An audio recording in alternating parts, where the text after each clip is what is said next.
Hi guys, this is Priyanka. Welcome back to learning classes with Priyanka. कैसे हैं दोस्तों आप सब? आई होप सब अच्छे होंगे। फ्रेंड्स, हमने अपनी लास्ट वीडियो में रविंद्रनाथ जी के बारे में पढ़ा था, उनके बारे में जाना था कि उनके नई तालीम में या उनके एजुकेशनल थॉट्स क्या क्या थे। ठीक है, आज की वीडियो में हम देखेंगे कि जॉन डुई के शैक्षिक विचार मतलब एजुकेशनल थॉट्स क्या थे या उन्होंने नई तालीम में क्या योगदान दिया था।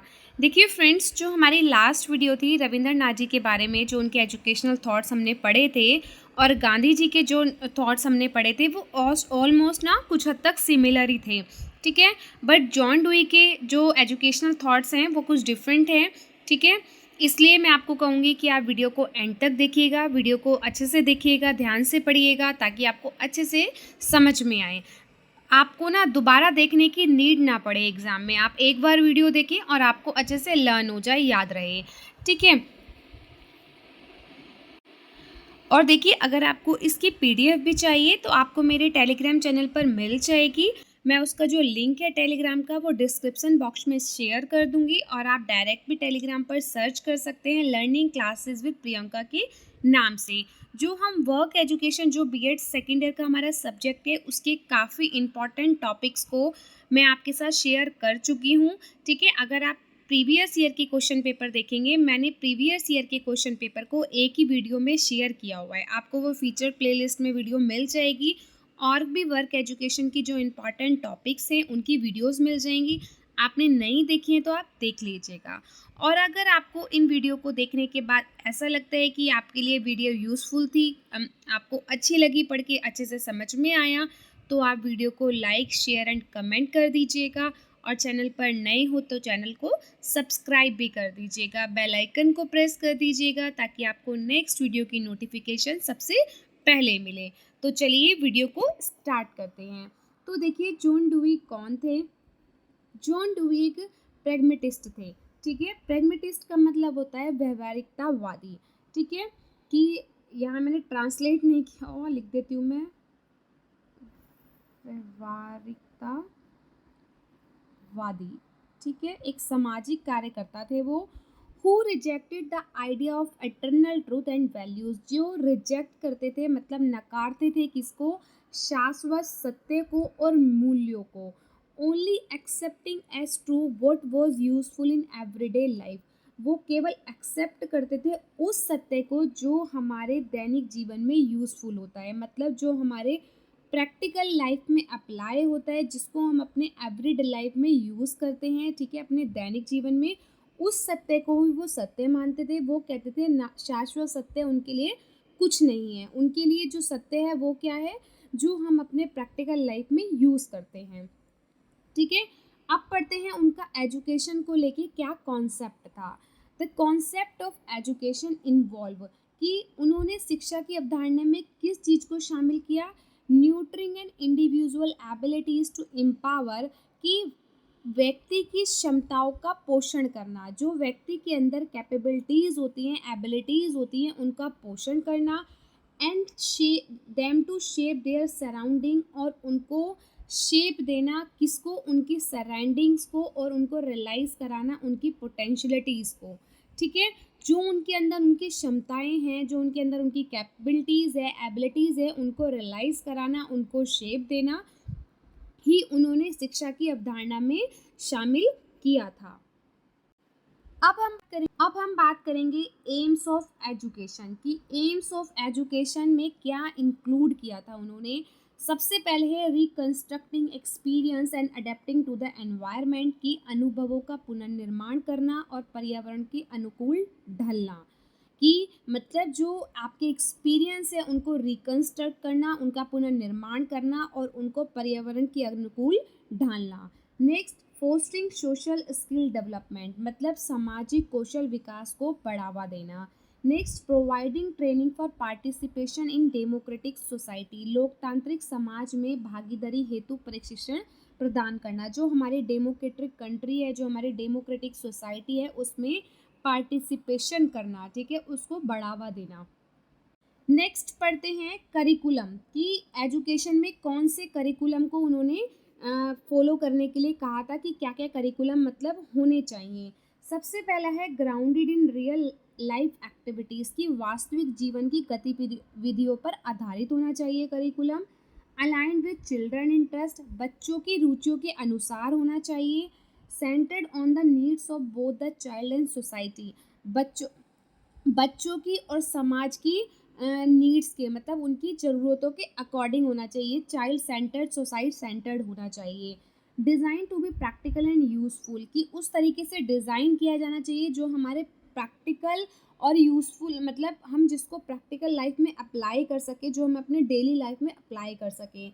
Flexible to adapt to changing needs, बदलती ज़रूरतों के अनुरूप फ्लेक्सिबल होना चाहिए, उसके अकॉर्डिंग होना चाहिए कि जैसे जैसे हमारी ज़रूरतें बदल रही हैं, चेंज हो रही हैं, उसके अकॉर्डिंगली वो भी फ्लेक्सिबल, वो भी चेंज होना चाहिए।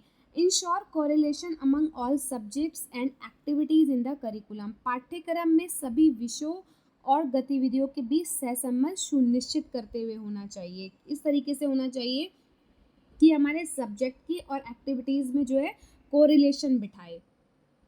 अब हम बात करेंगे मेथड्स ऑफ टीचिंग की। तो देखिए, आप उसी तरीके से एम्स ऑफ एजुकेशन में हेडिंग डाल सकते हैं, जैसे मैंने यहाँ मेथड ऑफ टीचिंग की लिखी और नेक्स्ट करिकुलम ऑफ एजुकेशन।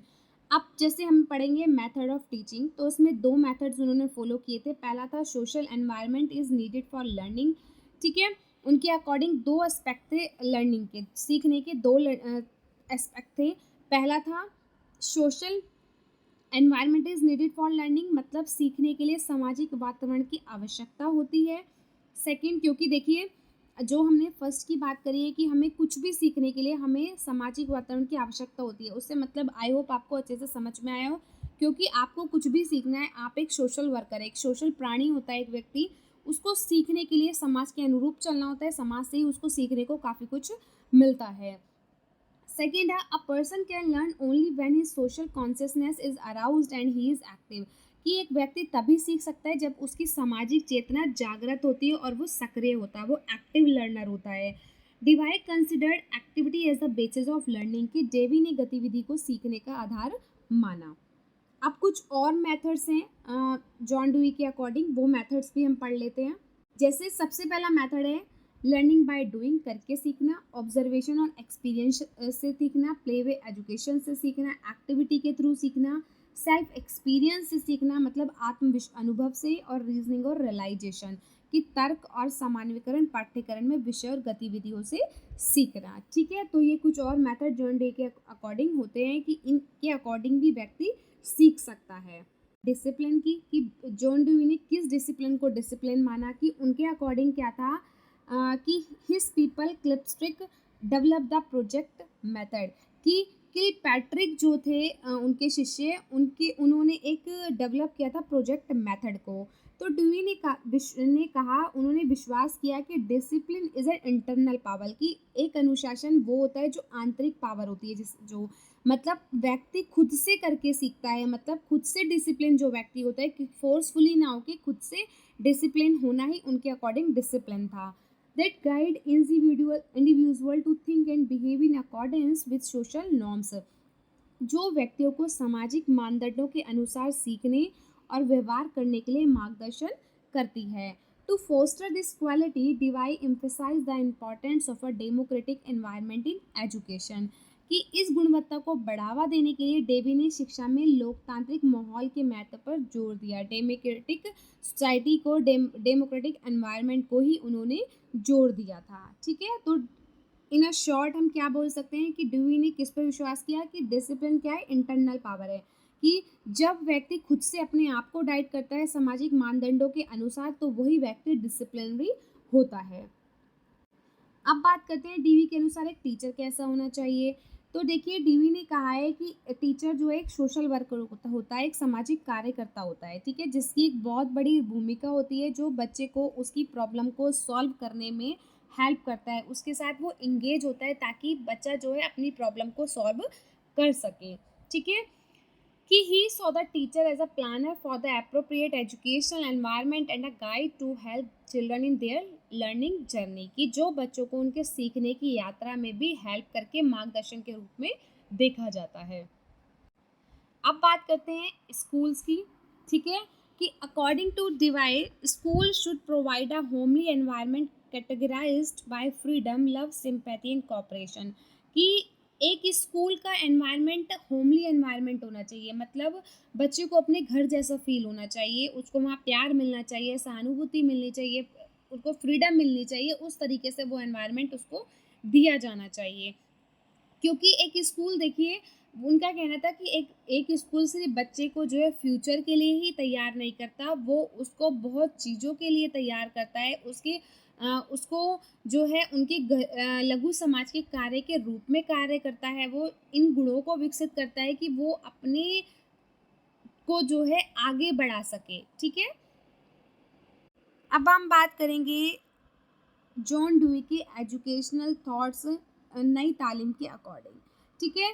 तो सबसे पहले उन्होंने कहा एस्टैब्लिशिंग डेमोक्रेटिक वैल्यूज़ की लोकतांत्रिक मूल्यों की स्थापना, कि Dewey approach help instil democratic values among students by encouraging active participation, critical thinking, collaboration which are vital in a democratic society। कि डेवी का दृष्टिकोण सक्रिय भागीदारी, आलोचनात्मक सोच और सहयोग से को प्रोत्साहित करके छात्रों के बीच लोकतांत्रिक मूल्यों को स्थापित करने में मदद करता है, जो एक लोकतांत्रिक समाज में क्या है, महत्वपूर्ण है, ठीक है?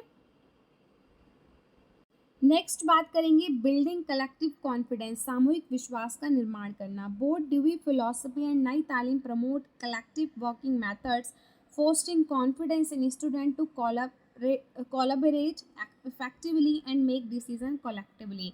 कि डेवी का दर्शन और नई तालीम दोनों सामूहिक कार्य पद्धतियों को बढ़ावा देते हैं, छात्रों में प्रभावी ढंग से सहयोग करने और सामूहिक रूप से निर्णय लेने के लिए आत्मविश्वास बढ़ाते हैं।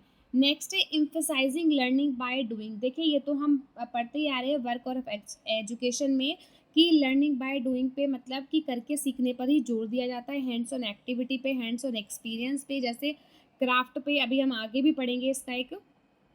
देखिए आगे नेक्स्ट कि एक्टिविटी बेस्ड लर्निंग, ठीक है, गतिविधि आधारित शिक्षा की करके सीखने पर ही जोर देता है। तो जो जॉन डुई थे वो भी यही कहते थे कि करके सीखने पर व्यक्ति जल्दी सीखता है, ठीक है। एक्टिविटी बेस्ड लर्निंग होनी चाहिए ताकि व्यक्ति जो है प्रैक्टिकल लाइफ में फोकस कर सके, रियल वर्क से एक्सपीरियंस कर सके।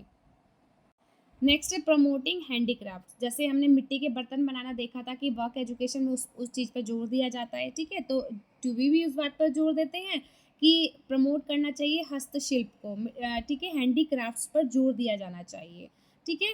तो क्या है कि ओवरऑल अगर हम देखें तो डेवी के शैक्षिक सिद्धांत नई तालीम के मूलभूत विचारों का समर्थन करते हैं, विशेष रूप से जो है अनुभवनात्मक शिक्षा, व्यावहारिक कौशल और लोकतांत्रिक मूल्यों के विकास पर जोर देते हैं, ठीक है। आई होप आपको देखिए अच्छे से समझ में आया हो, ठीक है। मैं अपनी नेक्स्ट वीडियो में bye bye and take care.